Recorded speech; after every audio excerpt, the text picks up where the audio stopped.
Hello, shalom, shalom mga colleagues, sa ating mga kaibigan, mga kapatid at sa ating mga kababayan na sa ating palatuntunan o sa ating mga episode tayo po ay nagsusubaybay at isa pong maalab na shalom o kapayapaan at magandang umaga po sa ating lahat. Ngayon po ay unang araw naman ng isang linggo at tayo ay bago tayo magpalaot po sa ating mga gawain dito sa bukid ay tayo po muli ay magkaroon ng panibagong inspirasyon, spiritual inspirations para po sa ating mga buhay.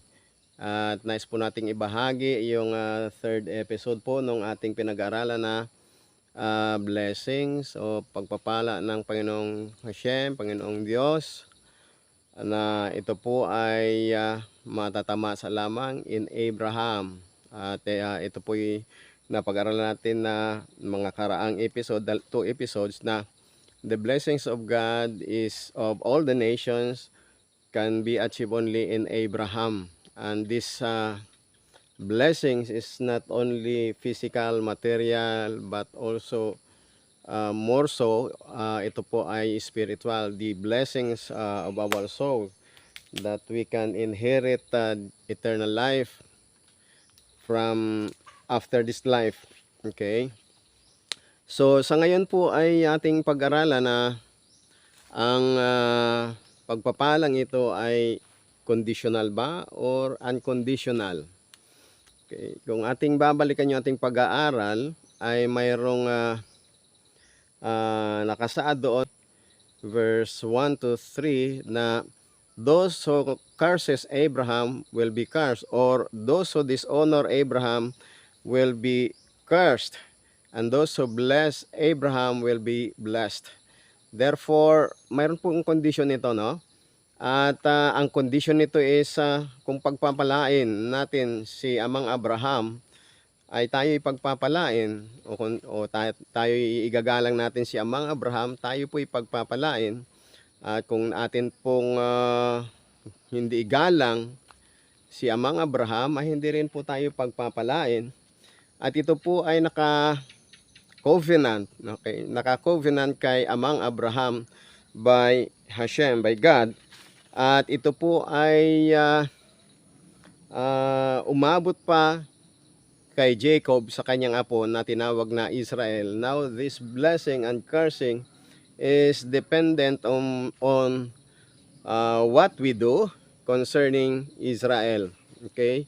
And this is a paramount approach ng lahat ng mga bansa. At atin pong mapag-aralan na ang kondisyong ito ay mayroong gagawin ang lahat ng tao. So, whoso and which is which.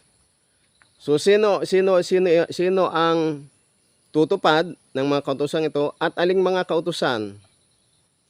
Kung tayo po ay nag-aaral ng Torah o ng Tanakh, ay sinabi po ni Haring Solomon nga na doon sa Ecclesiastes chapter 12 verse 13 to 14 na ang katugunan ng lahat ng mga bagay dito sa mundong ito ay ang matakot sa Diyos at ang ganapin o tuparin o ingatan, sundin, gawin ang kautusan ng Diyos, mga kautusan ng Diyos.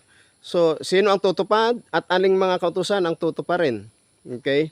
Sa pag-aaral po ng tinang Torah, atin pong napag-alaman na may mga kautusang nauukol lamang sa mga Hudyo o sa mga Israelita, at mayroong mga kautusang nauukol sa ibang mga bansa. Ito yung other nations or tinatawag sa Torah na strangers or gear. At ito ay binigyan din ng term na mga Nuahites, the children of Noah. Okay? Other children of Noah. Makikita po natin na yung mga kautosang nauuko lamang sa Diyos, hindi pwedeng gawin ng mga hintil, na mga heathen. At ito'y hindi po naukol sa kanila. Halimbawa po, yung kautusan ng para sa Shabbat. Ang para sa Shabbat na ito ay kautusang nauuko lamang sa mga Hudyo. Sila po ang pinag-utusan nito dahil ito'y isang covenant. It is a covenant by God with Israel. At ito'y malinaw po na isinaad doon sa Exodus chapter 31 verse 16 to 17.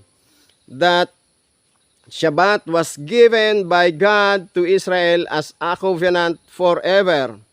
So this is this commandment, this particular commandment is intended only for Israel and not for the Gentiles. But the Gentiles or yung mga Noahites, they are given the 7 mitzvot, or ang tawag yan ay Sheba mitzvot b'nai Noach. Ito yung 7 commandments that pertains to the children of Noah or all the children of Noah. And these 7 mitzvot are, first ay yung prohibition. No? There are 6 prohibition and 1 positive commandment in the 7 mitzvot or 7 commandments for the children of Noah. Number 1 is the prohibition of idolatry. Okay? At ang sumunod ay prohibition of blasphemy against the name of God. And thirdly is prohibition of murder. Fourth is prohibition of theft. And then prohibition of promiscuity. And number 6 ay yung prohibition of eating a limb of an animal which was taken from a living animal. Ito po'y pinag-uutos sa mga anak ni Noah after the flood, kay Noe after the flood doon sa Genesis chapter 9. And lastly is a positive commandment which is to establish court of justice or law of justice. At ito'y inclusive na to, implied na po ito doon sa commandments kay Adam doon sa Genesis chapter 2 verse 16, verse 16 and 17, which we will discuss in our later episode. So, yan po yung yung difference, which commandments should be followed by the Gentiles and which commandments should be followed by the Jews or the Israelites. Yung 7 commandments na ito will also nandoon sa commandments ng 613 commandments ng para sa mga Hudyo, yung tinatawag na Taryag o 613. So ito pong sa mga Hudyo, sa panig ng mga Hudyo at sa panig ng mga Gentiles, if they do the commandments that pertains to them, they are considered as righteous and both will inherit eternal life. So, yan po yung ating i-discuss sa sunod. Magpo-focus po tayo doon sa commandments that pertains to the Gentiles or the Noahites. At marami itong tayong mapag-aralan dyan or mapag-uusapan dyan po sa 7 mitzvot na yan. So, sa ngayong umaga, hopefully, tayo po ay nagkaroon po ng kunting dagdag kaalaman, pautay-utay sa ating pag-aaral as our spiritual inspiration. Baruch Hashem, may Hashem bless us all. Shalom.